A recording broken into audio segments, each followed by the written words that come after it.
こんにちは。100円ショップで揃う材料で作れるクラフトのアイデアを紹介しているケロです。いつもご視聴ありがとうございます。今日は夢の話。皆様は夢をよく見ますか？ケロはほとんど夢を見ません。なのに最近とっても嫌な夢を見ました。久しぶりに見た夢が嫌な夢って、この前の夢はミミズのようなヒルのような虫が体からポロポロ落ちて、虫っていうだけでも気持ちが悪いのに、それが床に落ちた瞬間に小さくてたくさんの虫に変わるんです。想像してみてください。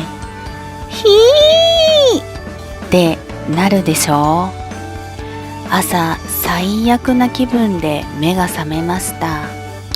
いつもなら起きた時覚えていてもだいたいすぐに忘れるんですが、よっぽど気持ち悪かったのか全然忘れられないんです。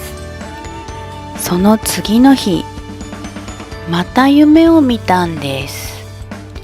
お風呂から出てきて真っ裸でリビングに出たら、そこがなぜか職場で、みんなびっくりしてこちらを見ていて、なのにケロは軽い感じでごめんごめんといつものことのように話してる。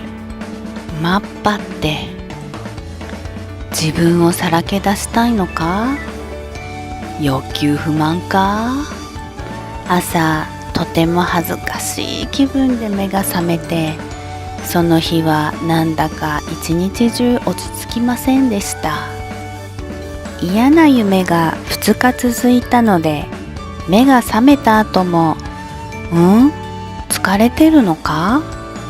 なんか心配なことがあるのか？と考えてしまって、なんだかたかが夢くらいで自分で自分を追い込んでしまいました。今日は夢見ませんように。